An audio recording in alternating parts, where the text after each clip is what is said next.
What is up? Welcome to Etsy Jam. In this episode, we have the pleasure of talking with Monica from Crystal Relics. Monica shares some great stories from her motorcycle racing days and lessons she learned which apply to selling on Etsy. We also chat about taxes, accounting, the power of positive thinking, positive energy, and avoiding making decisions based on fear. Did I mention she used to race motorcycles? What is up? Welcome to Etsy Jam, the podcast where we have gnarly conversations about serious topics. I am Gordon from Marmalead. And I am Richie from Marmalead. And if you don't know what Marmalead is, and you are a serious seller on Etsy, then you need to go get yourself some Marmalead because we are the best Etsy SEO and market research tool for serious sellers like yourself. And that is spelled MARMALEAD.com. Almost messed that one up, but I think I got it. That was solid. And we have a very special guest with us this week. We have Monica from Crystal Relics with us. So thank you for joining us, Monica. Thank you for having me. I'm very excited to be here today. And this is funny because we're actually recording this after we had our conversation this time. So the pre-interview kind of turned into like the whole conversation, it was a really fantastic flow, but it's different than our normal order. So what we're going to do now is kind of drop you guys into the middle of when we started recording during that pre-interview, which turned into the actual conversation. So enjoy. Yeah. I think Gordon was supposed to talk about motorcycles now. Yeah, what? I saw that. I was like, no way. Yeah, my life has changed dramatically. Yeah. I used to race. That was my life. That's why I worked, so I could afford to race. And then I got sponsors. And then Really? It was like this kind of thing where it was a catch-22. I got to work to pay for my racing, but at the same time, when I was working, I had to take time off to race. So yeah, and then I'm thinking I got out of there pretty good as far as I had one scary incident, but I never crashed. Oh my gosh. Good. And I've been riding on street bikes since I was 17. So I've been very lucky. So now it's time to slow down, be a mom. Yeah. Priorities shifted and slow it down. My bike's just collecting dust now. My race bike I got rid of. But, my bike's collecting dust too. I haven't, since we had kids, I haven't really ridden that much either. I never raced. So that to me seems crazy exciting. But just driving to work a lot. Craziest on the streets, man. But it's good. You didn't sell it, right? So many people that I know. I haven't sold it yet. I had kids that sold my bike, and I'm like, I know. Well, I kind of need to. Like, it's a sport bike. It's a V-twin Suzuki sport bike, and so I love it. It's great. But now I'm like getting of the age where I'm like, I can't really get on a sport bike now. Like, I should get a cruiser or something. Like, I feel weird getting on a sport bike. Yeah, I see that. I have a Suzuki as well. I raced a Yamaha, but I have a Suzuki. A GSX, or what do you have? Yeah, GSX R 600, and I raced the R6. Yeah, nice. But I'm friends with one of the guys that partly owns Zach Ness from Arlen Ness Motorcycles. I don't know if you've heard of them, but he's been trying to get me on a cruiser for a long time because they custom cruisers, and I'm just like, nah, not yet. Not yet. When my back hurts and my wrists are sore, I'll climb on a cruiser. But, there you go. You can still pull it off. I don't know. I'm worried my time's approaching. If you have doubt in your mind, it's the moment to put it away, and that's what I feel like. I think I've had such a good run that I'm like, we'll wait on it. But plus I don't have time for that anymore. It's like all my time is into Etsy and my kid, and she is just full on right now. She's 19 months old. And just running around and saying all sorts of words and testing me like you wouldn't believe, like looking at me and going, "You said no, I'm going to pull it anyway." What's going to happen? What are you going to do? And then she's laughing at me when I'm saying no. So it's like, what do I do? Yeah. I can't not laugh at you right now. And I know. Yeah. Like, oh my gosh. But luckily she's with her grandmother today, her dad's mum. So I got some time to talk to you guys without the interruptions. It wouldn't happen otherwise. Yeah, it's tough. But it's been a really good journey with you guys. I'm just one of those people, though, that never stops evolving. So I'm just constantly want to spend more time on Marmalead to keep refining and keep changing and growing. And then I noticed the direct reflection of my energy put into it as to what's coming back as well, you know. And That's so awesome. the times like right now, I've just had a huge shift and moved from a big house into a little apartment with my daughter, and I'm doing this full time. Yeah. I don't know if that's crazy or what right now, but I'm giving it a go, and That's I'm not awesome. letting any doubt in my mind at Yeah. all. Had enough money saved from Etsy while I was living in the house with my kid's father, and Yeah. things don't always work out the way that you plan them to, and I guess it's your attitude that makes all the difference as to whether it can make you or break you. And I think that's just a huge thing. So when Kev, or when you guys asked about challenges or problems, I guess it just, I mean, I could sit here and be like, oh, well, where do I start? Blah, blah, blah, but then it's just generating more of that. And so I really try not to focus on anything like that, because the moment you do, that's where you start heading. So, Yeah, definitely. Agreed. And I talk a lot too, so feel free to talk over me and interrupt me at any point. I'm just a talker, so yeah. Perfect. That is perfect. I 100% agree with the whole mentality thing too, and it works that way with so much. Like whenever you're doing something that's an activity with balancing, right? They're like wherever you look, you're going to end up turning. If you look down, you're going to fall down. If you these different things, what you focus on expands. So it absolutely makes sense. Like if you focus on these negative things, like what's everything going to be full of? Problem. Exactly. Yeah, exactly. And it's funny you should say that about where you look, you go. I learned so much from racing, or even just riding at the racetrack. Like if you go and you do a track day, for instance, it's awesome because you don't have to worry about mom pulling out an SUV from the next intersection. You don't have to worry about gravel on the road for you to slide out on and stuff like that. So when you're out there, you really get to focus on the things that make a difference. And when you're going super fast, you don't really have much time to process. So you just got to do it. And if you're not looking through that corner, you're going off the edge, and that's all there is to it. And there is no chance for you to think, oh, I should look now and turn. You've got to. And if you don't, and the one time I didn't, this is exactly what happened. I went off track. And then also another thing I got from racing is following other people's lines. Now you can follow other people's lines, and they may be great lines, but you're only ever going to be behind them. Yeah, so, you won't get past them very easily if you're on the line. You have to at some point, change that line to be able to make a pass and to get around. So I think that also applies in life too. Yeah. That's an awesome example. Yeah. Yeah. Or I guess you could just wait for them to screw up and then stay on their line. But... Take the line they meant to take. Wait, and that's exactly how I won one of my races, actually. Oh, nice. Yeah, coming out the last corner, and she just, I was actually an all-women's race that one, and she missed that gear, and I just pounced on it and took over. So kept the pressure on, got her all nervous. Yeah, and it's funny you should mention that too, because I literally watched a video yesterday or the day before yesterday, and it was an Australian guy won a gold medal in the Winter Olympics. He was sitting back coasting the whole time, and like that speed skating, I don't even know why that's a sport in the Olympics, but they just skate around in circles, right?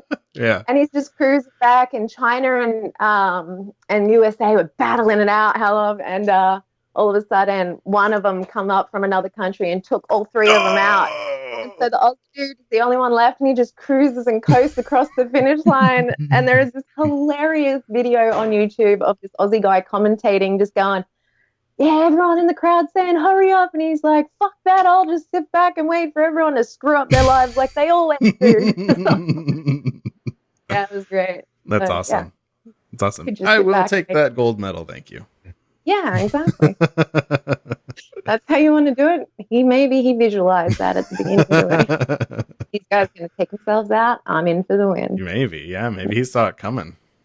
I think so. Speaking of sports like skiing and whatnot, apparently the reason a lot of people, when they do hit trees and stuff, snowboarding and skiing, is because once you feel like you're worried you're going to hit it, you can't stop looking at it. You just start looking at it, and they're like, I'm trying to turn. And it's like, but you just keep staring straight at it, and that's exactly where you go. Yeah, so and that's why people get hit on the side of the road. Like you see those cops getting people because people are just looking at what's going on, and you head there. But that's exactly how I crashed. The only crash I've had on the racetrack, Same thing. I was coming in hot and I took over somebody on the inside and I was coming into this very fast downhill turn. Yeah.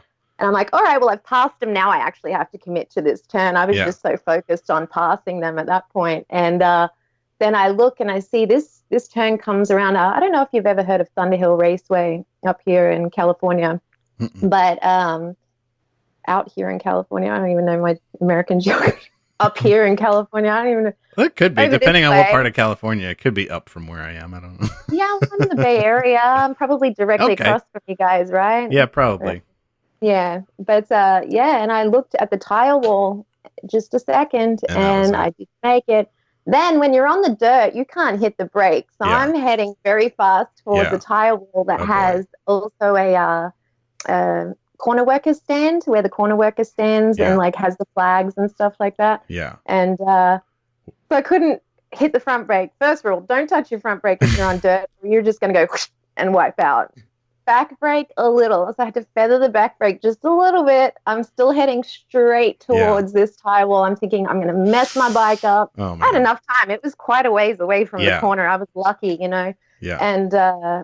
And still looking at this tire wall coming straight for me. And then I just punched the back brake just a little bit. The back end slid. I hit the tire wall side on. Uh-huh. Pop, threw me off, and I landed on the tire wall. And then I stood up, and I was like, "Are you shitting me? This is amazing right now." Then my bike just goes Boom. Falls and over. falls on the side. That Like, yes. was probably like, people probably thought you intended to do that because that's got to be the best way you could have approached it. I don't know. That seems I know, crazy. I was lucky. Was there a corner worker there when Yeah. did- They're like, "You okay?" yeah, Like, were they "Yeah." freaking out? Were they like running for their lives as you're like, headed towards them? Like, oh god.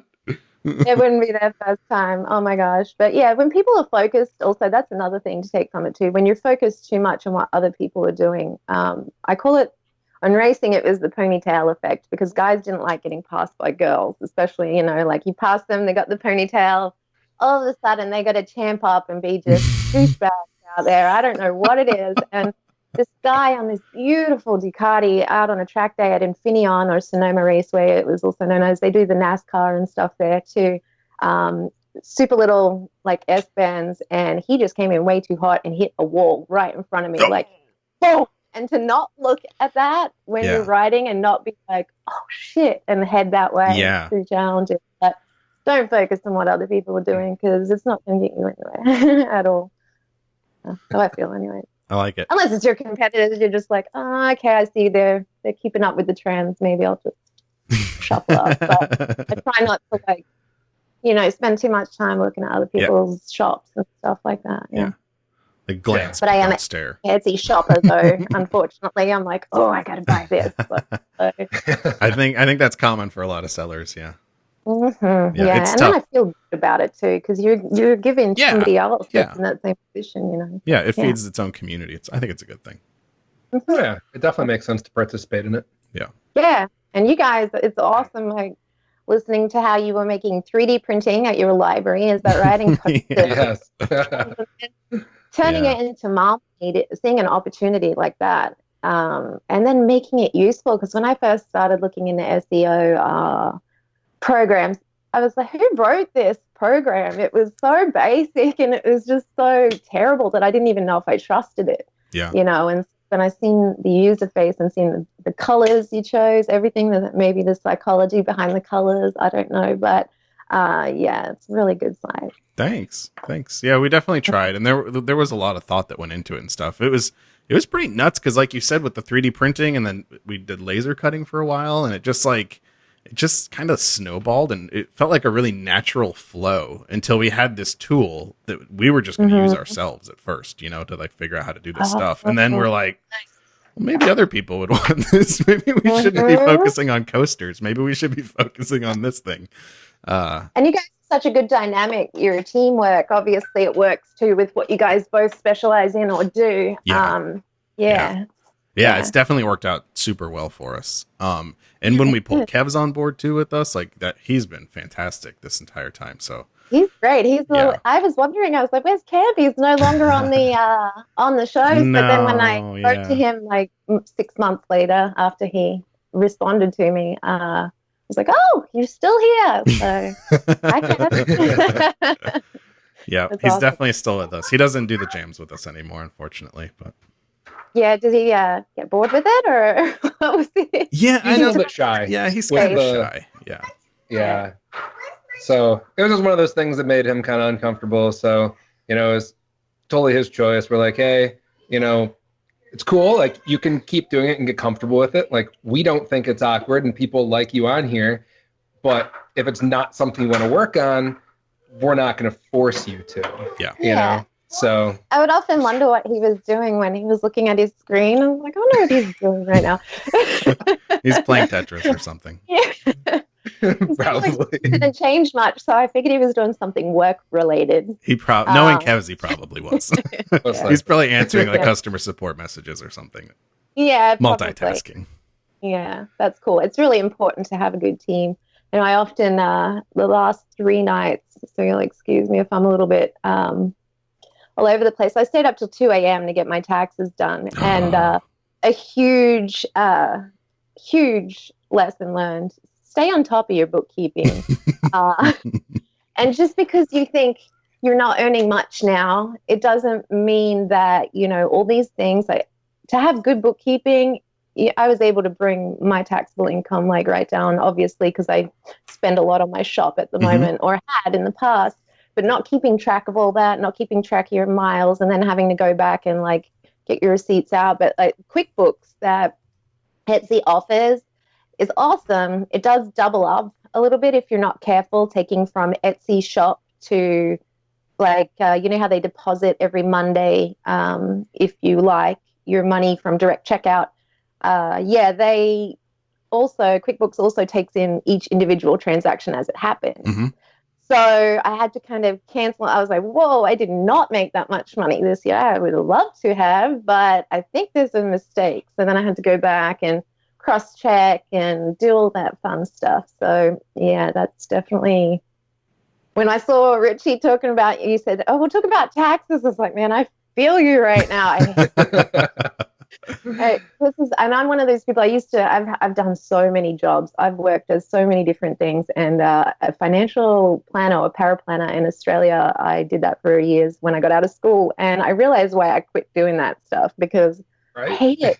And so I was like, next year I'm definitely paying someone. I don't care how much I think I can do it myself. I'm going to pay someone to do it next year. There's just no doubt about it. Not worth it. In finance and accounting too, and I don't think it's worth it. It's such a pain, and people, for the last month or so, people have been like, "Oh, that's too slow, this and that," and it's like, remember, we're in spring break and tax season. Like, people are spending time outside of school. They've got kids to watch, stuff like that, or juggle between still have to go to work and there's kids. Like, what do we do? And taxes, and I know some people are like, oh, taxes are so easy. Just pull up TurboTax. It's on 30 minutes. Take a picture of your W-2. And it's like, I don't know. Maybe you're not taking advantage of everything that you are, because I see a lot of posts also on Facebook, Instagram, stuff like that, where people have dumped out a huge box of receipts and are like, and this is why you do it. Just like you said, this is why you do it as you go, because otherwise they're sitting there with a huge pile of papers on the ground, just going through and being like, okay, let's put this one in this pile so we can start going through these. Then you start to do the numbers, and it's a pain. Yeah. I mean, and then you feel so far from anywhere, so far from anywhere. You're like, this is never going to end. Yeah. I don't even think I'm ever going to see the end of this. Yeah. I thought I was going to have to apply for an extension, but I completely surprised myself when I finished on the night that I was supposed to. It was 2 a.m., but it would have been in at 12. However, as I'm putting in all this information, I'm seeing my numbers doing the wrong thing on the side. I was like, wait a minute. You're going the wrong way. The other way. You turned red. Come on. It's linked to your QuickBooks. It's automated type. They'll ask you a question and you yes and no, or you put in a number. But then if you want to go back and manually edit the form, I couldn't figure that out. So that's what kept me up for so long. I was like, no, this is not right. Yeah, so, that's where TurboTax falls apart for me too, because I, historically I've done mine through TurboTax a lot too, and as you have your own businesses and other crazy sources of income other than just your W-2 and stuff, it gets to be really nuts when TurboTax can't figure out what it's supposed to be doing, but it tells you there's an error during the error check period of TurboTax. And it's like, it's on this form in this box. And then it's almost like no help at all at that point. It's just like, here you go, switch to form view, and then go read this other schedule and the instructions on the schedule to figure out. I'm like, what? Come on. Like, this is ridiculous. And then their instructions above the box are not instructions. Yeah. They're like, yes or no, 5. I know, right? Yes, no, 5? What's that? Apparently, 5% of the time, is it somebody who owns more than 5% of the business driving the car most of the time? Is what the question was. And I had a car for a very short, brief period of time, which I thoroughly enjoyed. However, before that, I didn't. And after that, I didn't. So now I don't. And so 5 what? Yes, no, yes, no, boom, numbers change. Whoa, that was the wrong answer. What is this question? Pick the other answer. Yeah. What did you want? Did you want a number? I don't. Yeah, it's crazy. And I've used other things. This is my first year using TurboTax, so it was good that it imported everything from QuickBooks, and I highly recommend QuickBooks to people getting into like Etsy. Even if you're just getting started, I think it was like $12 a month or something. And then the TurboTax is included with that. So to me, that worked out huge. And if you have a car and it has that automatic tracking and you're into the world knowing where you're at as far as tracking you, then you can turn that on as well, I guess, if you're into, which I did for a short bit, but it got annoying because every time I just go and pick up my stepdaughter from school, I'd have be like, where'd you go? Personal. Starbucks again, personal. So now, is that a function of TurboTax that does that, or is that a QuickBooks thing? QuickBooks actually cool. has like and you know those annoying ads that I see all the time on YouTube about tired of tracking your miles, blah blah blah blah blah. You know, with that thing, it's included with this, not that their program, but that type of accessibility, and it's really cool actually. Nice. It does help, and you just have to classify it, and that's the same with my bank account. With QuickBooks Self-Employed, all my transactions just come in, and then I just have to classify them or split them, and it's really easy, and I can't imagine doing it without it because I had a hard enough time with it. So it's good. QuickBooks is nice, and they're the same brand as TurboTax. They're both into it. Oh, cool. So that's why they integrate pretty nicely together. Yeah. But QuickBooks is what like tons of accountants will recommend too. So they pretty much across the board, even if you're going to go to an accountant, like if later on you're like, I don't want to do it this time, like you can still keep using QuickBooks because most of them prefer to get your stuff in QuickBooks, and then they do all their, how to answer that 5 question. The 5, yes or no? I don't know. But you know what? Yes. I don't even know. My neighbors must think I'm crazy because I went from living like an Australian and a 19-month-old living in a 4-bedroom home, like I'm loud, and so now I'm in like an apartment. So, and I'm up at 2 a.m. going, what? No, ridiculous. And at that point, I'm losing my cool. I'm losing everything that I'm like, you know what? They can take your money. Don't let them take your sanity. Just stop. Like, So, and I don't drink alcohol or anything like that. Otherwise, it would have been really nice. And I'm not a typical Australian at this point for not drinking alcohol, but would have been nice to have a glass of wine.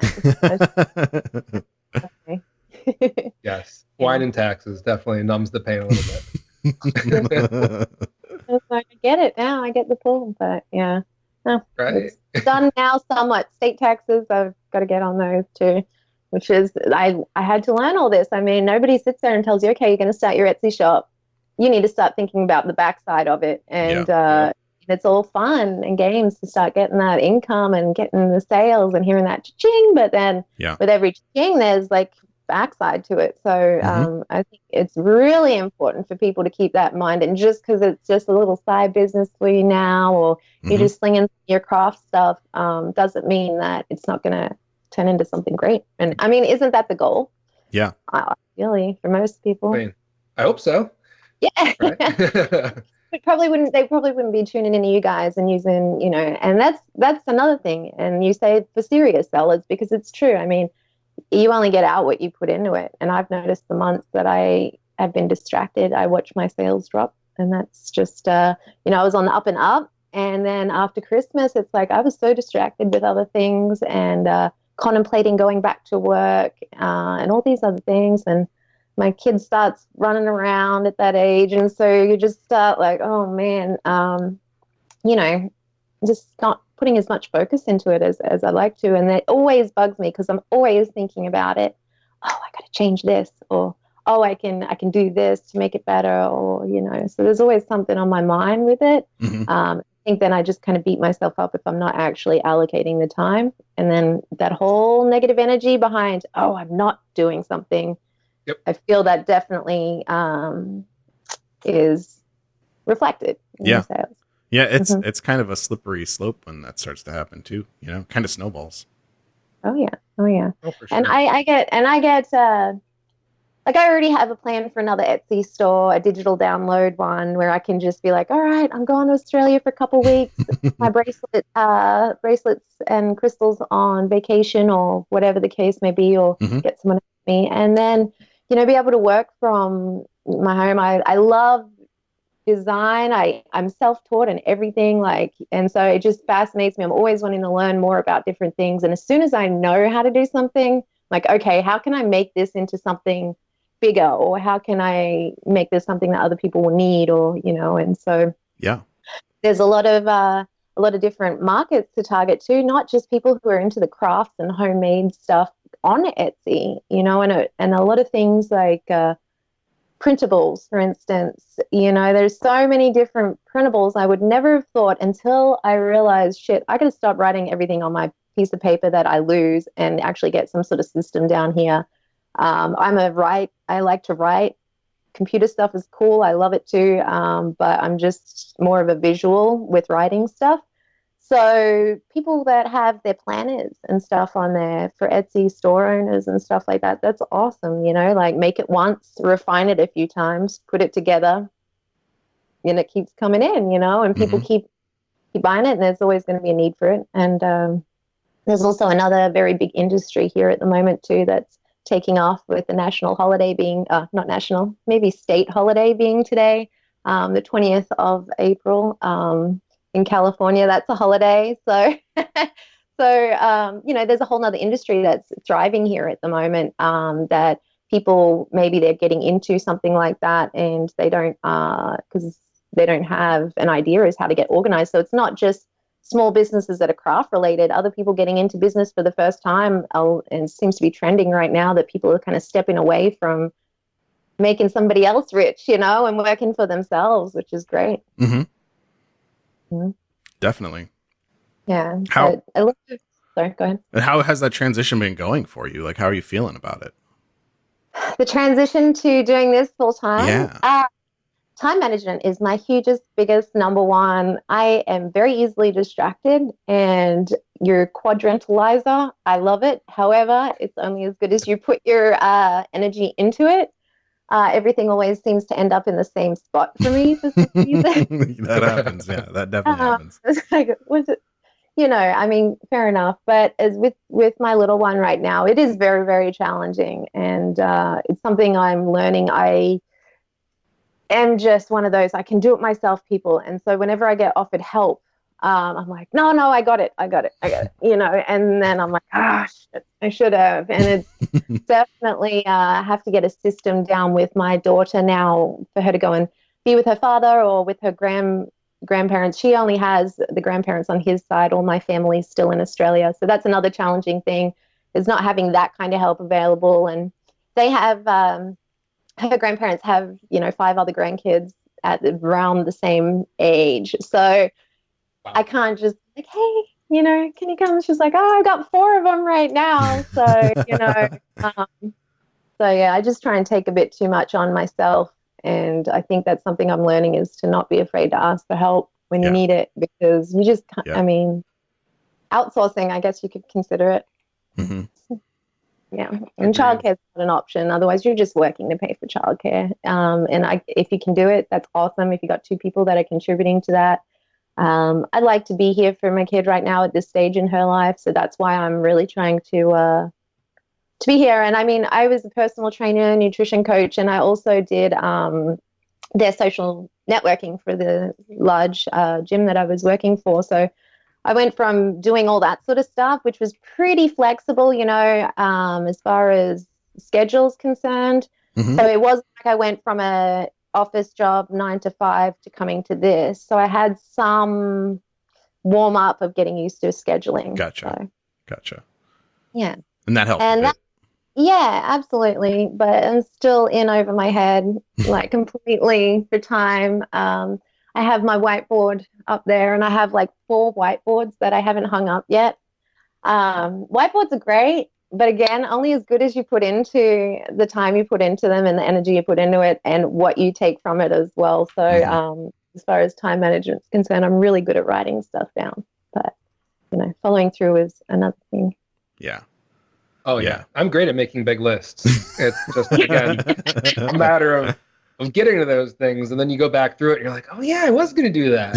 And it's tough because when these lists get out of control, I start to get like an anxiety that something really important I'm going to miss. Yeah. Like, oh yeah, you're supposed to file your taxes, weren't you? Like, missed that one by a couple months. Whoopsies. Yeah. And everything else is way more important when it's tax time. It was funny because I was FaceTiming my mom, and she said the same thing. She's like, I always find something more interesting to do, scrub the ceilings or like vacuum under the rug that hasn't been vacuumed for like 6 months and all this other stuff that gets put in front of taxes. And I can completely relate. Yeah. I found so much stuff to do in that time. Mm-hmm. Patio needs swept off. Yeah, that's getting pretty dirty out there. Exactly what I did yesterday. See? And exactly what I was thinking. So you pretty much pulled it straight out of my experience there. Yeah. Wow. Yeah, you've been spot on today, Richie. Good job. It's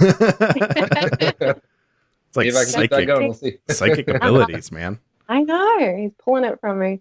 But and moving to, I explain to my customers and, naturally, and I feel so much gratitude. Like I have so much gratitude for every single sale that comes in, every single person that I come across. And it's always an opportunity. And especially with what I sell, it can be as deep or as, I don't want to say shallow because that's not really quite the word for it, but as deep as you like of interaction with this stuff, because some people message me about the meaning of the crystals in the bracelets and say, hey, I'm going through this right now. I have to be very careful because, I can't say, hey, this is going to solve your problems. Take this, take 2 of these, come back in the morning. It's not, I have to disclose that this is just going from my experience, from my research, and from what has also been somewhat scientifically proven. Mm-hmm. So, some people, I've had a lady who has had cancer and has told me she's about to go in and get treatment, and she really needs some things to like some crystals or some bracelets to really get her through that. And a lot of the time people are already into it before they get to me. But then some people have no idea and they're like, hey, I'm just learning about this sort of stuff. What can you suggest for me? And that's where I'm like, well, if it was me, that's how I have to really word it. And that's, I guess, comes from the financial background of like when you've got to be careful of what kind of words you're using as far as giving advice to people too. So, disclosure. Not guaranteeing a result here. Yeah. Yeah, exactly. But it also comes down to how much you really believe in it. But as well too, people buy these bracelets that don't even know the side benefits, and that's cool too. Yeah. Guys, I get a lot of guys ordering bracelets, and I think it's because I have one of my star keywords is men's bead bracelet, men's beaded bracelet. Mm-hmm. And I get a lot, and I always include a little gift. And so that's how a lot of the time I can tell when people are into things too. Like some people hit me back and go, what is this thing you sent me? I'll give them a little information card. I often give people a piece of selenite with their first purchase. And it is a mineral that has an abundance of properties. And it's almost like quartz, right? You know how quartz, most of our planet is plus and surface is made up of quartz, and how computers and watches and stuff like that. So they do emit energy and different frequencies. And this one is a really good one for charging and cleansing your other crystals or bracelets. So I tell people just, put it with your bracelet at the end of the night and and it removes the negative energy from it and stuff. But when people aren't really into that stuff and they get something like this in the mail, they're thinking, what is that? Like, what did you give me here? Oh, is this man-made? Is this fiber optic cable or something? But then I also give them like a little information card that's sealed, so it's kind of special for them to receive this little extra thing in there. And then it comes down to, I like to under promise and over deliver with that, so they don't expect it. At first I did write about receiving a little gift, but then I removed that because I think it's just, what would I like to receive? Yeah. What experience that I would like to have? And that's what I try to keep in mind. That's awesome. What sort of feedback do you get from customers about that? I'm sure they really enjoy it. They do. They love it. And I just love communicating with my customers, and that takes a lot of my time. And that's fine, because it really, I've made some really great relationships with people on there. Not something that I'm like, hey, let's go get a coffee, but just where I know that they're going to come back to me and see me if they need anything or if they have gifts in future. And it was like, I believe the last day of the year last year, and a lady who had bought one bracelet from me in the beginning of the year came back and bought 14 bracelets from me for her gifts for all of her kids and grandkids, or whatever it was, her relatives, for the next year. So even just one bracelet, one sale to one lady, she came back, and it's happened more than once. And I enjoy hearing people's stories. That's and awesome.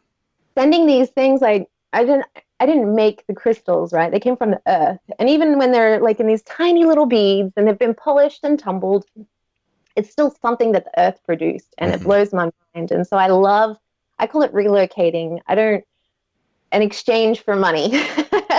Try not to say the word sell, because obviously it is still selling, but I just love giving them new homes, and just knowing that this thing is going to go, like, you can smash them with a hammer, I suppose, but essentially it's never really going to break down. Like, you throw this in the trash, ends up in landfill.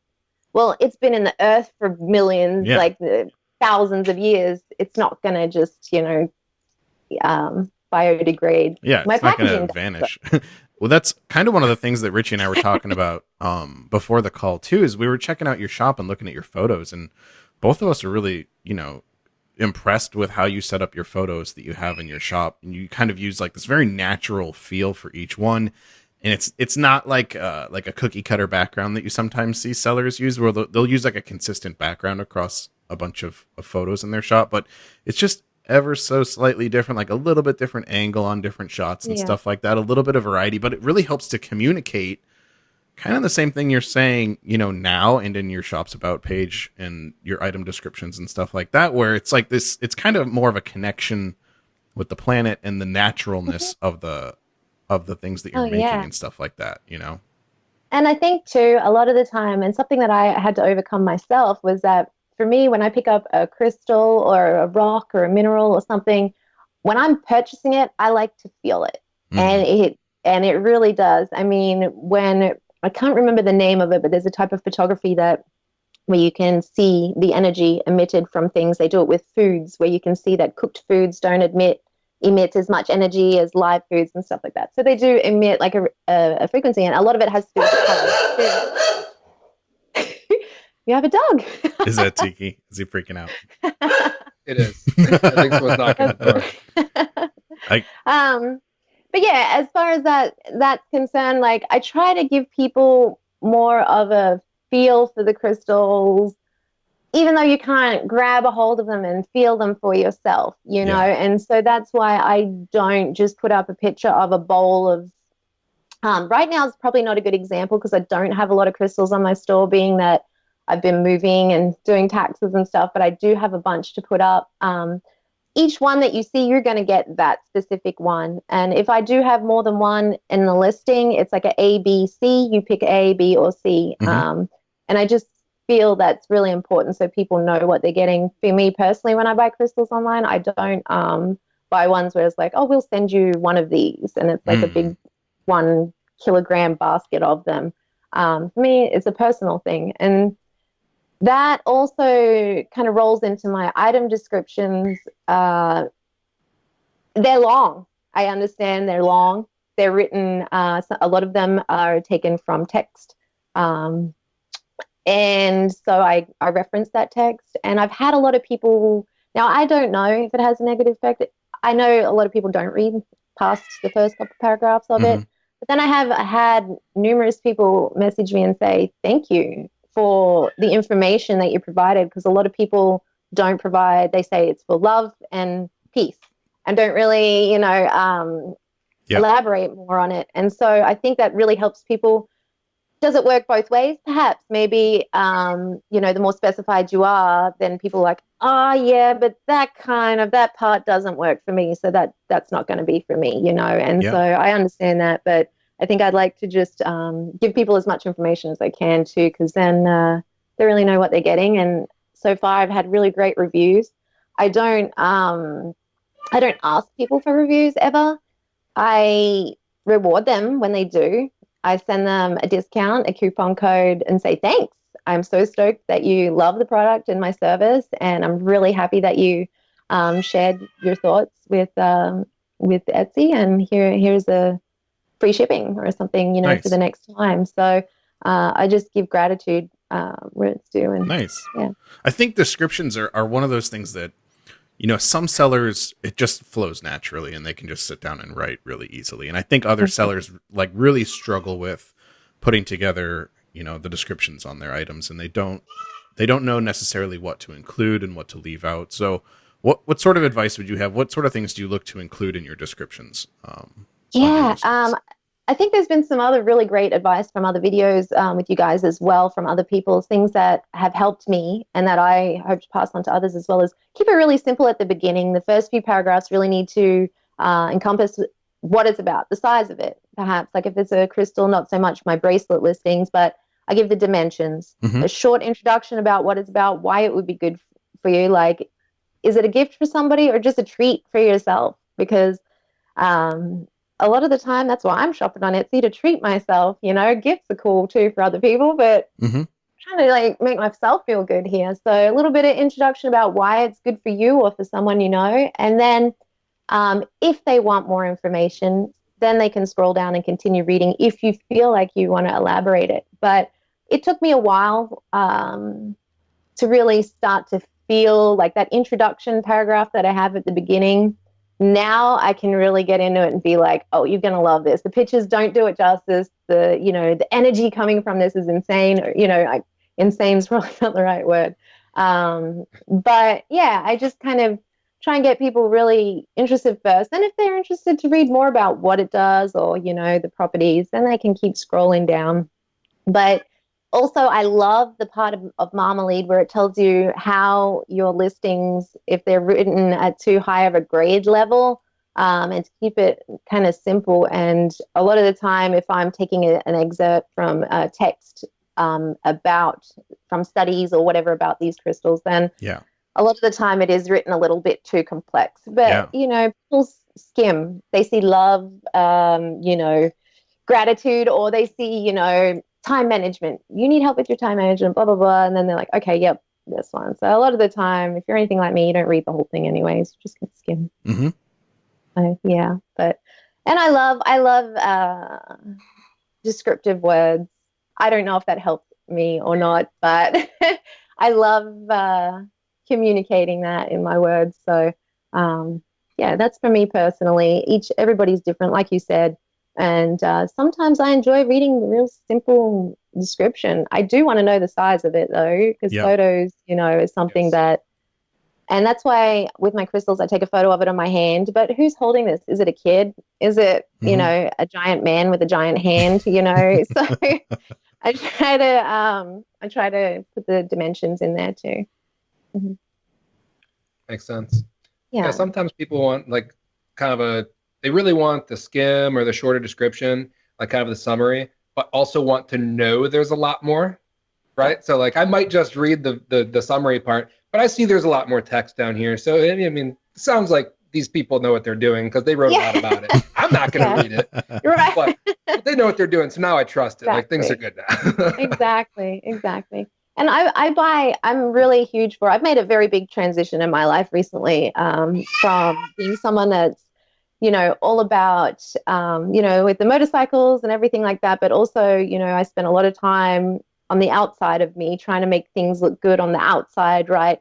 And so I was always buying, like women do, makeup and products, and you're seeing, oh, this does this, this does that. So I recently made a transition to natural products. And on Etsy, there are a lot of people who make makeup.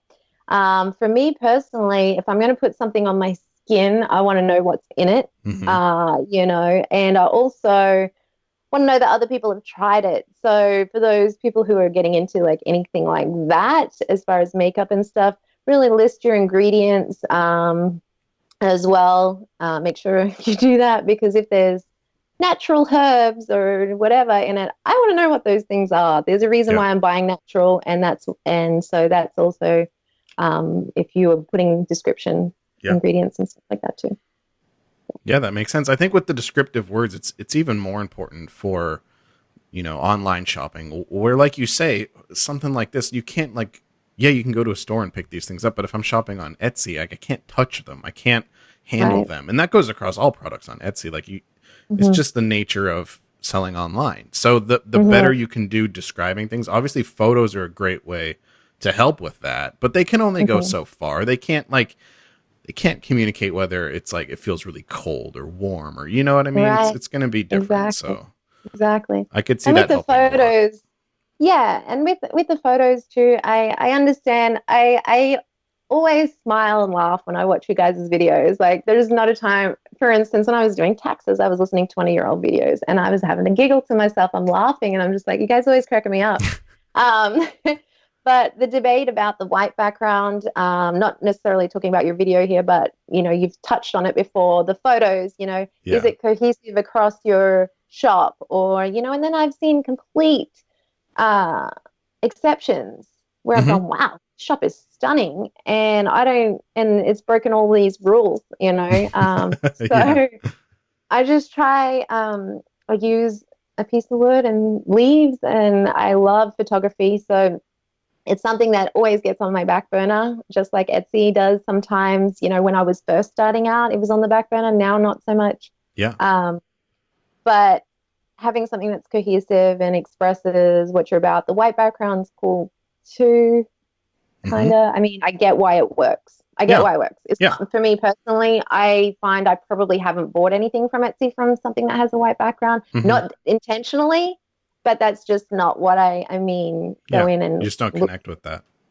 Right. Yeah. And but some people do, and I get that too. So and I think it's interesting too, because you bring up the shops where you might be blown away by all of their photos in their shop, and it still somehow looks cohesive, even though they're not using the same background across different things. They're doing something different, but it happens to work. And I think that's honestly probably an example of, like anytime somebody gets to be a professional at something, like a jazz musician or whatever, they say like, learn everything, learn all the rules, right? Like understand everything about music, and then forget it. Like forget what you learned and do your own thing. And I think that the people that are able to do that with their photos across their shop like that have understood like the core fundamentals of what makes things look cohesive, and they're just able to do it by not following the rules that other people find really helpful to make it work for them, Right.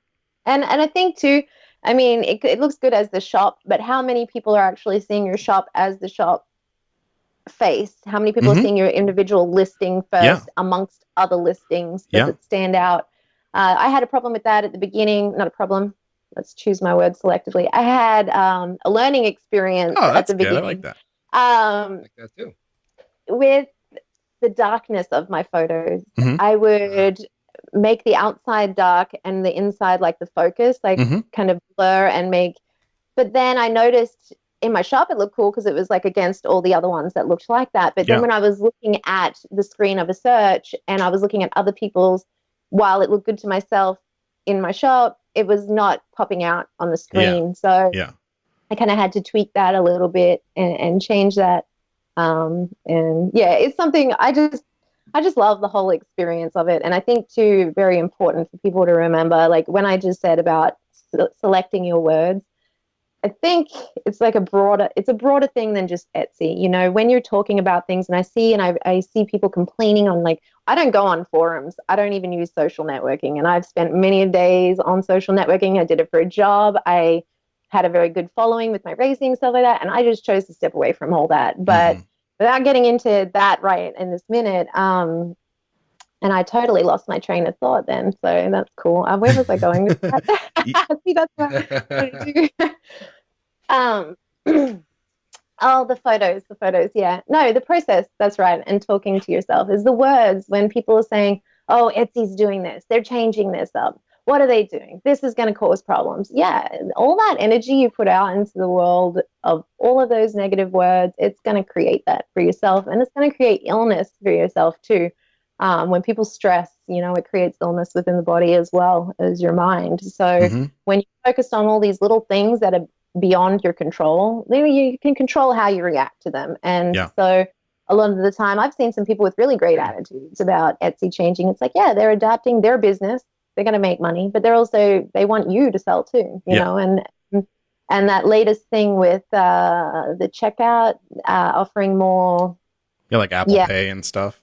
Right. Well, yeah, I mean, they're doing so much of the work. And if you were doing that on your own website to offer those things and having the merchant having to deal with all that stuff, to take credit cards and all that sort of thing, like the small fee that you pay for Etsy and more options for people to pay more ways. You know, when I started off with Etsy, I didn't sign up for that. I just had PayPal. Yeah. I didn't use the shipping labels. I handwrote all my own shipping labels. I don't even know why. I just did. And I enjoyed it for what it was worth then. But then it became way too complex and difficult. And I noticed on my figures, as soon as I opened up to allow direct checkout, my sales increased as well there, I noticed. So more options, and just don't try not to see things as a negative ever, even if you feel like it negatively affects you. For instance, when I walked to the post office in the rain to mail my packages because I don't have a car anymore. Before I got my vehicle, before I had my car, I just rode a motorcycle everywhere. That was my transport. You know, I commuted. I was training people at 5 in the morning, 4:50 in the morning at the gym, which is not close to my house. And it would be a rainy, cold, foggy Northern California morning. And I've got my rain gear on and I'm heading to work. And every time people are like, you're crazy. And I feel like, well, it's character building moments. And I would say it enough that I started to really believe it. And that's when it changed everything, because then, you know, times like now when I have to just load up my stroller, and I have a great stroller. I'm a mom now. I'm so excited about strollers. It has a huge cargo thing underneath, and it's a jogger one, right? So I can go grocery shopping, stick it all underneath there. And when I go to the post office, I put all my orders in there, and I have a backpack as well. And I have a rain coat thing that goes over the thing, specially made for the stroller. And, you know, I'm putting this energy into these packages that I'm sending out. And if I was sitting there going, oh, this sucks. It's raining again. Man, blah, blah, blah, whatever you want to complain about it, I would feel horrible sending that energy out to these people, you know? And so, yeah, I always try and keep a good, and then I'm like, you know, this is nothing. It's not 5 a.m. I'm not battling cars on the road on my motorcycle in the rain. I'm pushing a stroller. I'm not getting bombed by, like, you know, I'm in a safe country is what I mean. Like, you know, I'm in a relatively safe area. Always be alert, of course. But, you know, and just gratitude. It goes a long, long way. And that's in everything in life, I feel. Yeah. I that's fantastic. That's a fantastic attitude to have. And it's not always the easiest thing to do, right? You bring up, like, not being bombed, right?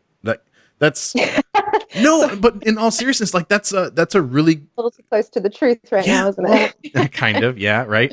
But if you're into the news and stuff like that.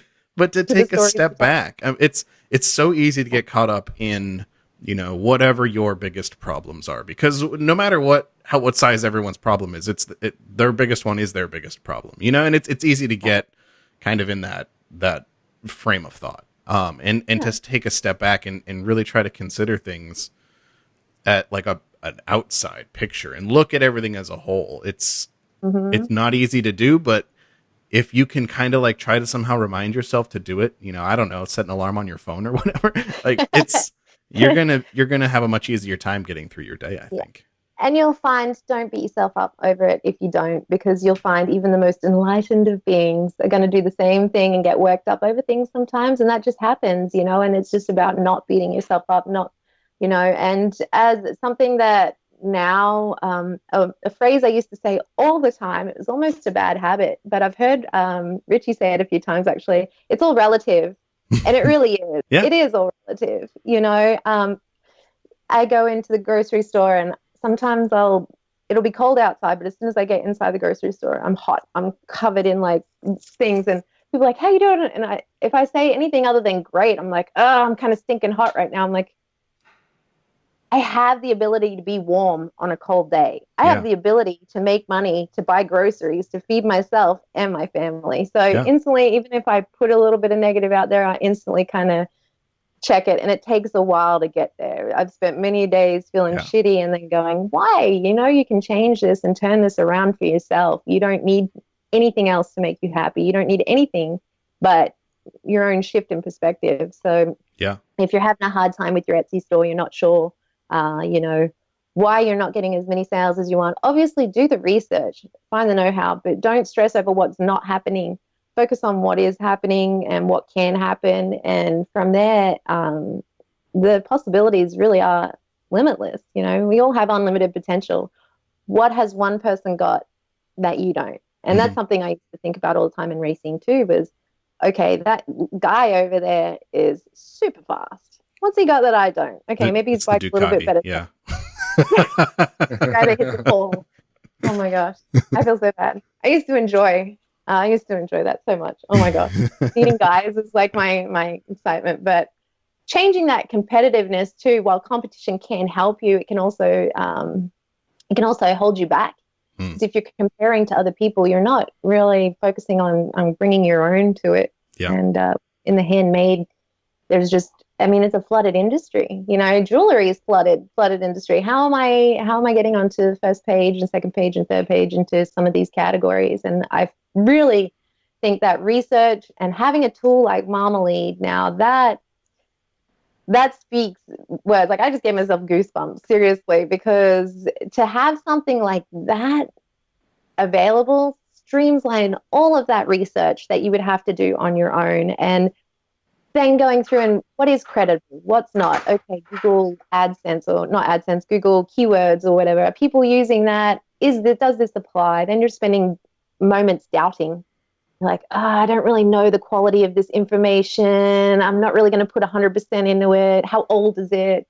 So having Marmalead, being able to just, boom, pull up what you need to know. And also having a non-biased platform, as far as I'm searching stuff all day long on Etsy in my browser. Even if I log out, it's still going to show me stuff that I want to see, right? That's just how it works, unless I'm in a secret browser. I don't know the tech stuff for all this, but I just know that happens. So to be able to go and search a keyword through Marmalead and have that genuine results pop up of what's actually, going to show up is really handy too. Because then I'm not thinking, well, is it just showing me this because I look at my stuff a lot? Yeah.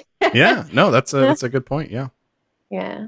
So it's been huge. And I remember messaging, I think it was Kevin, it was support@marmalead.com. So this upgrade to entrepreneur, can I cancel it if I need to, or am I locked in? And he's like, don't worry about it. Once you sign up, you can, but you're going to enjoy it so much that you're probably not going to want to. And probably not those words so much. He was so right.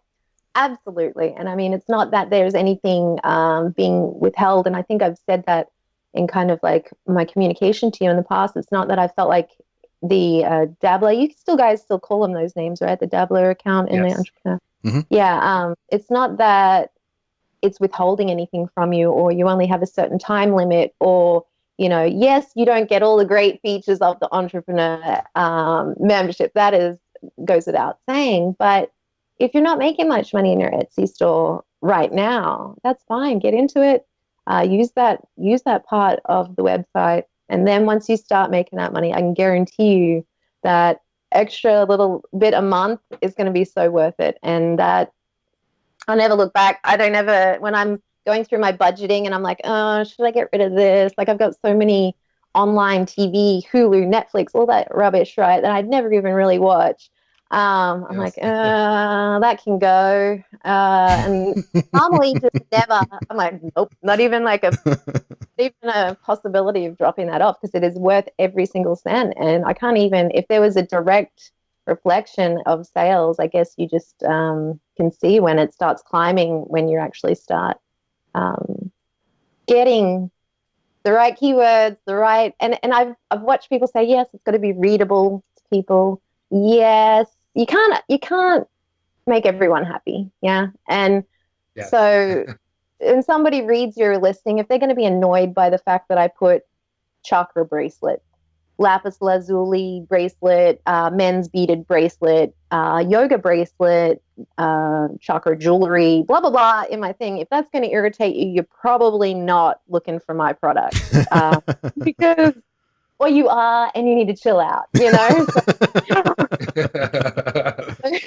way, I've got a bracelet for you for that's that. That's right. There's a chill out one that'll help you relax a little. Long tail keywords or irritated by keywords, I've got the bracelet for you. But again, people are older school too, and they're coming to the internet to buy online for maybe the first time, or and they're like, what is all this words? Like I don't even know what I'm getting. And an example of that is recently I had a customer who, pretty sure she didn't have, I think English was her second language, because in the way that we were communicating, it wasn't coming across clearly. It was an American order though. She saw agate on moss agate was one of my abundance bracelets. It has tiger's eye, moss agate, and adventurine in it. And she saw the moss agate, but it wasn't the first keyword. It was like the third keyword in it. And she thought she was just getting an agate bracelet because she had read about it, agate, and however you pronounce it. Some people pronounce it differently, but she thought that's just what she was getting. And so when she received it, at first, actually, I send communication out after each order and say, hey, thank you for your purchase. Here, would you like to customize your order a little further by telling me your wrist size? Because I make each one to order. Might not be the most time efficient thing for me right at this moment. And maybe as I expand, that might not be the way to go. However, right now I do that. And she was like, oh, no, I don't want custom bracelets. You misunderstood. And I was like, no, it's not. It's the same thing you're ordering. I'm just asking what size your wrist is. Yeah. And then when she received it, she was like, this isn't what I ordered. And I was like, oh no, this is the first time I experienced this ever. I said, oh, that is moss agate in there, and this is what the other things are. And she was like, oh, okay, it is what I wanted, and I'll be ordering more from you, she said. But she said, what is this other stone? What is this in my package? I said, it's a gift, it's for you. It's okay, And she was like, oh, okay. So, I mean, communication's important. Yeah. But there's always going to be somebody that might not gel with the way you're doing things, and that's okay too. Yeah. Well, and as you're telling that story too, I really like one of the things you mentioned in there about, how you package things now, and that down the road you might not be able to custom make the length of everything for everyone at that time. You might have to pre-create inventory and stuff like that. But for now, it's working for you. And you touched on that too with your packaging, where you put your return address on there and you handwrite it. And you kind of stopped doing that. Well, there's things I think that, as you're getting started as an Etsy seller, they say this across all kinds of different industries too, but they'll say do things that won't scale, do things that you won't be able to do when you have, 1,000 customers or 10,000 customers or whatever. Do those things. And then, as you do have to grow and meet more of a demand for products and things like that, then you can start to decide, well, okay, where should my time go? Can I, what are the things that matter to me that I can still do? Maybe the return addresses on envelopes. I'm like, I just don't have the time to do that, but I still want to do this other thing that's a nice gesture. Right. So, and is anyone going to take the time to notice? your handwritten address label, or are they just going to tear I into don't it? know. You know, that's where when you're getting started, like you just don't know. Yeah, so and doing it's the an things that evolving don't process. scale, you know, it's okay. Yeah, And it's probably even good, you know, when you're getting started yeah. in things. And that's what I tell people too. You know, I enjoy talking about Etsy so much that I try to get my folks into it. My parents are both very talented, but they're in the tourism industry right now, and they manage a holiday resort in Australia, which I'm yet to capitalize on and go visit, stay there with them. But you know, my dad is incredibly talented, can make anything from anything, like just he could build a house from scratch, and you know, just self-taught. And I'm telling him, I'm like, you know, really good on the wood lathe, things like that. And with my mom and how like savvy she is with bookkeeping and just different things like that, and photography too, they're both good at it. I just try and get them into it, but people sometimes can't grasp that, you know, it's the security thing of having a job, you know, and that's what I think people are drawn towards. But at what cost, really, are you working for this other person, or are you having this security, taking a chance and having the time? People are like, I don't have this time. Yeah. And I hear that all the time. I hear that about eating healthy. I eat that about exercising. I hear it about making an Etsy store. But you never, yeah, I mean, you always have the time. You never really know when it's going to be your last day. I mean, I don't want to be morbid about it, but take action now. Well, like, well, and not even, you know, last day Yeah. on Earth, but even last day at your job. You don't know necessarily when your employer's going to be like, okay, and we're good. Like, we don't need you anymore. So exactly. And while you're working for that person, they're probably off doing all the things that you could be doing if you're working for yourself. You know, so my old boss, bless him, like I loved the gym I worked for. It was awesome. It was, and it still is, and it's a great group of people. He was always off holidaying with his family in Mexico and stuff like that. And I'm like, this is great, but I have to do that. Like, I need, like, you know, and then when you see, and it's really easy to see it too, when you do something like personal training where the customer, the client pays an amount for that session and you get a percentage of that amount, then you start realizing, hey, if I was doing this for myself, I could be getting that full amount. But, you know, obviously it's pretty daunting at first to get started, and it's always an evolving process. And that's something that I tell people. My packaging is something that's a prime example of that. And I've finally got it to where I'm happy with it. It's come a long way. I just used to put them in just a little, oh man, what are they called? Organza bag, drawstring bag, little one, and just like a little handwritten note, which is fine. You know, it's cool. And that at the time, that was made sense financially for me because it was a cheaper option, you know.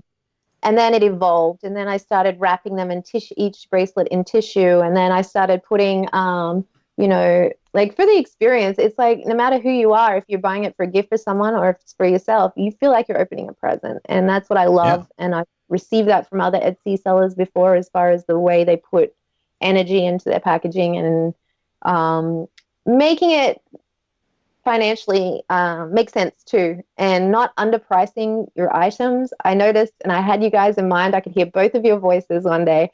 My sales were just like quiet all of a sudden. I'm thinking, okay, is this an Etsy change or what? And I'm like, all right, time to raise my prices within reason, right? I didn't go crazy with it. I had to work out a few things as to why maybe I wasn't getting as much sales in, but I seen the average of the price of what I was competing with, and I was in average, but I wasn't providing an average service or an average product. I was spending, I still do put a lot of energy into my packaging, a lot of time. I've found ways to make it more efficient, more financially efficient as well. But it's a premium service, a premium product, and that's what I charge and I put a lot of time into it. I probably put more time into packaging than I do into making the actual bracelet. Well, and even the time that you put into research and studies and things like that you then share back with your customers through descriptions, you know, that's not like it's easy to do, and that it doesn't take time to do that, you know. It takes a fair amount. Yeah, and you get the odd like for instance, I was making something I took out of my store that I learned from, and I learned from observing my own feelings when I sold one of these items and how I felt about it. I love them. I don't have one on right now. It's a wrap bracelet. I don't use leather because I personally, for me, while I just spent years of my life in a leather suit, dragging my knee on a racetrack, I've now changed. My compassion levels have changed, and I feel like giving something that has energetic value, like a crystal or a bracelet, with something that is the skin of an animal. While I get why it's utilized in nature and why like people who are out in the wild and stuff like need it for warmth and comfort and stuff like that. Yeah. At that point, it just doesn't go with my stuff. So I was making a wrap bracelet out of fake artificial leather. And it takes a lot of time. You've got to line the two things up. You take your thread, you go through under one side, through the bead, around the other one, back through the same bead, down to the next bead. And this bracelet wraps around your wrist twice. So it's like a few of these, right? Bracelet, yeah. Yeah. And while they look awesome, and while I love them, and while the customers that bought them love them, I felt every time that I received an order that it's a lot of work. That's a lot of work. And the price I put on them, maybe not as high as it should have been, but then I look at the competition, and unfortunately in other countries, there's people making them for like $20. Yeah. So for me, it wasn't a satisfaction when I was selling them as much as I still put good energy into them, but it just wasn't working out for me as far as efficiency is concerned. Yeah.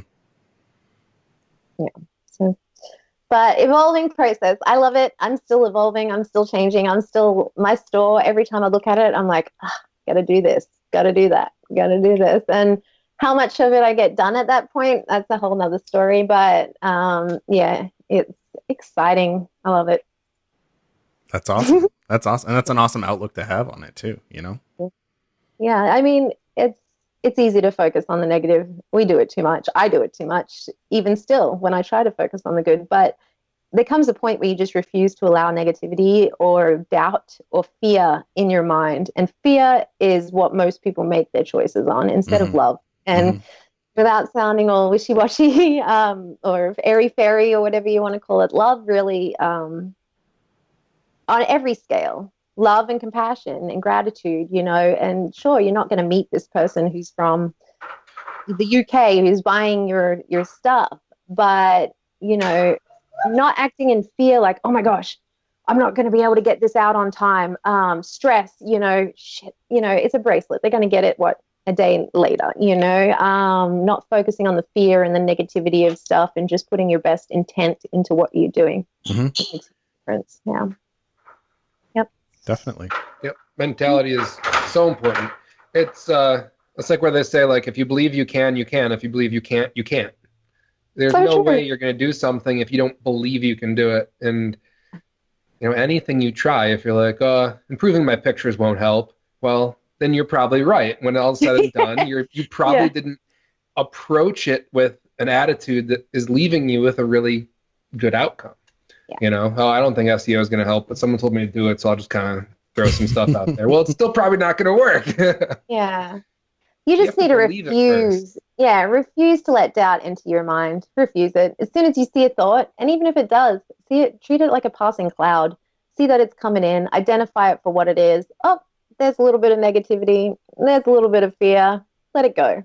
You know, pass it. Don't hold on to it. Don't carry it with you. And yeah, I mean, that's for everything. I can't speak highly enough about that. It really does. And it changes, and you'll notice. You'll notice everything around you start to change when you change your mentality, everything, your interactions with people just at the local grocery store, for instance, or like how things will start coming about. People might call it synchronicities or coincidences.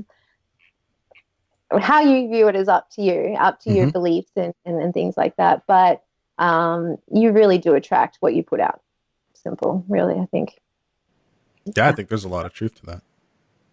Yeah, absolutely. Absolutely. Some people are like, oh my goodness, you know, this happened, and then all of a sudden this happened, and they're like, what a crazy coincidence. And yeah, I used to use that word all the time, but I think when you're aligning with yourself and what makes you happy, things start to line up for you that way. And if you're going too far down the wrong path, say for instance you're in an office job that you hate. I'm not saying everybody hates their office jobs. I had one and I enjoyed it thoroughly at the time. That was for me.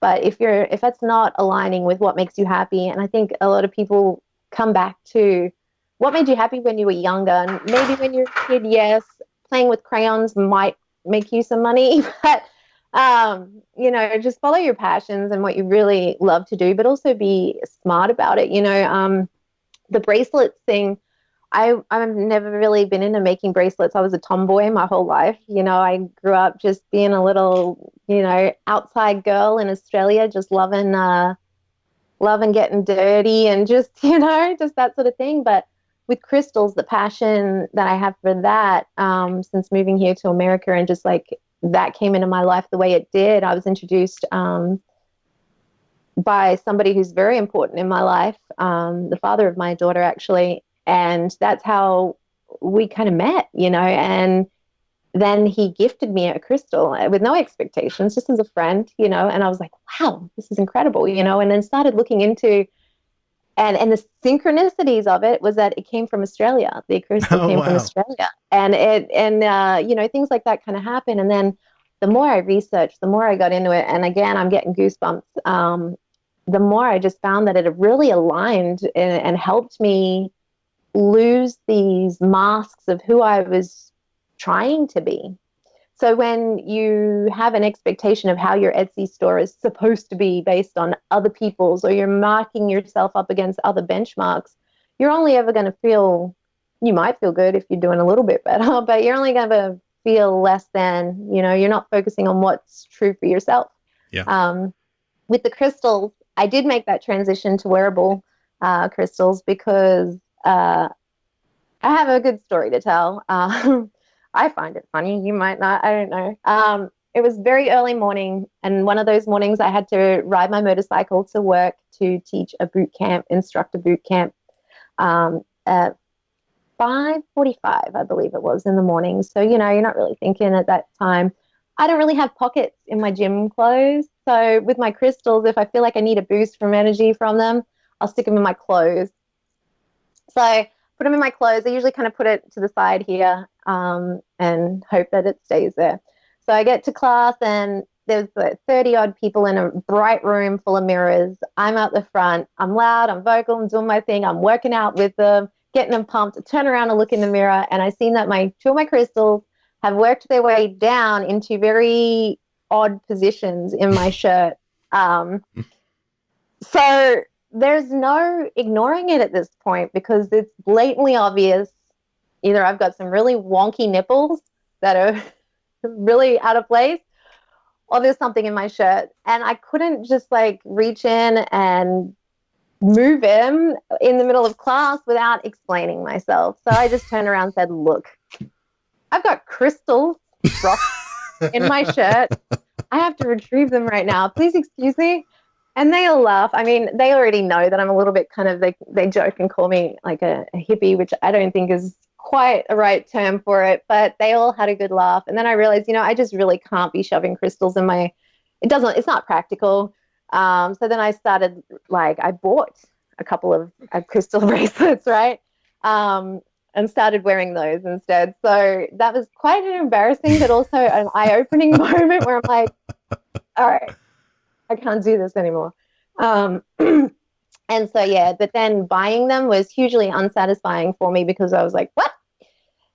I can make this myself. I'm not paying this. And that's just my attitude with a lot of stuff. Mm-hmm. But then there are some things where I'm like, you know what? I'm happy to pay someone who's passionate about it. For instance, like the natural makeup that I buy on Etsy. Mm-hmm. I could make that myself. Sure. I don't have the time, and somebody out there is passionate enough to make it their focus and their love. So I support them.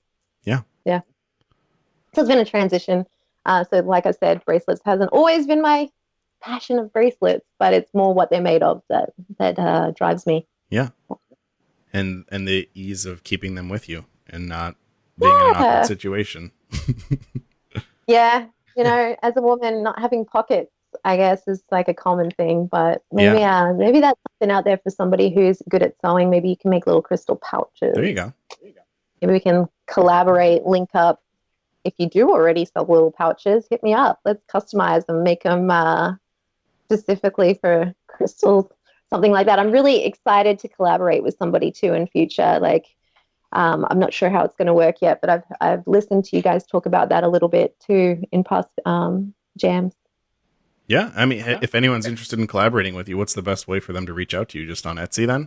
Just on my Etsy. And, I purchased the domain name crystalrelics.com because it's just so much easier and it's worth it. I would do it for your store. That's my advice to you too. Just get a website and then it forwards straight to Etsy. It doesn't even stop anywhere. It just goes straight to Etsy. Hit me up on Etsy. Just send me a message. I'm open to everything, and that's the thing. You never know unless you ask, and you never know until you're open to, you don't know what goes good together and what kind of relationships can help each other out, so I'm open. Yeah. So there you go. Hit up Monica if you're interested in that. Hopefully you end up pairing up with someone. That would be awesome. Yeah. I mean, even if it's not even related to what I do, I mean, you never know how that coincides. I bought an awesome shelf as a gift. Again, something I looked at and went, I could probably make this myself pretty easy. Chop some wood and some angles, nail it in, give it some varnish or whatever. But I enjoyed buying it from there. And that's something that you could be used for anything. But, of course, then if I give that seller maybe some stock of mine to give away to their customers, as well as a promotion, that's something that I'd be open to as well. Yeah. I mean, even, we were talking with Peter, or Andrew, I'm sorry, from Morgan Peter. And in some of his photos, he would put, his other products in his photo frame photos, like just kind of off in the background. And I've seen those. They were really good. That's always a good opportunity too for sellers to kind of pair up and, kind of showcase each other's product, maybe not as the highlight of the photo, but in the photo somewhere, And so if you have things that happen to work together that way, it's a good opportunity. And then give them a little shout out in the description, like, hey, you like this thing in the photo here? You can find them over here, and they can do the same for yours. And that to me seems like a really natural fit for two different sellers to kind of get together and say, like, we value the same things. Maybe their products too are very like earthy and kind of in tune with the notion of the planet and all that kind of stuff. And it just happens to jive really well and kind of complements each other. But I think that'd be really cool. I think, the synergy of it too, people coming together and creating more than what you could do on your own, the total of two parts equaling more than, the sum of the individual, so definitely open to that. And I think too, also, like, for me, I wouldn't use the word OCD, but with my pictures, I do kind of like to have them the same. So my thought would be I would release a product line. So for instance, Christmas time, I released, maybe didn't do it the textbook way. I just did it the way that I kind of knew how and how I felt. I released a whole line of bracelets that were frosted. So that just meant that they weren't processed as much. They weren't tumbled as much and polished. They were left at more of a raw frosting looking, being that it's Christmas, coming up to winter, whatever. So I, instead of using the same center beads, I did take the same photos though. I'm not going to lie there, they were the same photos. But I changed it up a little bit, and I released them all at once. So that would be something that I would probably be open to doing too, and maybe might help other people, is if you're going to venture into something new, maybe get a few of the same first and release it as a line. So it's not just like this odd one or two that is in your shop that looks different or that has a different feel, that you can actually say, hey, this is just like a whole set that I've paired up with this person, and we're creating something together that's slightly different. Or something like that. Yeah. You guys have done a really great job. Huge props, like even just your branding, everything, the Etsy Jam, that's clever. I like it. Everything about it. And I just really feel really happy about giving back by subscribing, as far as like financially as well to you. I enjoy that, and when you see somebody that puts passion and love into what they do and they have a great product like you guys do, or a great service, you feel good about backing that. And so that's why also, from watching the very beginning, I'm thinking, man, one day I'm going to have enough sales where I feel like I'm going to be able to know a little bit more about what I'm talking about and be able to be on your show. and it just seems like it's gone so fast. And it's something to be said about visualizing as well, and focusing, whether that's a vision board or a Pinterest account or whatever it might be. Focus on it and really become it. Now that sounds really cliche and weird, but what I mean is, for instance, before I moved into this apartment complex here, I used to walk by here every day to go to the post office every single day. And, while, I didn't want to move away from my home and it wasn't the ideal situation that I had hoped, and I don't know what the future holds, but this is kind of temporary right now. I started feeling like I was living here already. I liked it. It's surrounded in trees. It's a pretty place. It's nice, and so it's just a simple example of it. But same thing with Marmalead. I used to watch that and be like, one day I'm going to be one of those little squares right there, and I'm going to be talking about what I'm doing. And if it comes to fruition. If you believe it enough and you put enough into it, then it definitely works. And yep, keep your eyes on the road ahead and where you're going, not where you don't want to be, because you'll end up there for sure. Yep, I like that. You brought it right around full circle. Yeah, that's it. Don't be getting thrown onto the tile wall. Yeah, absolutely.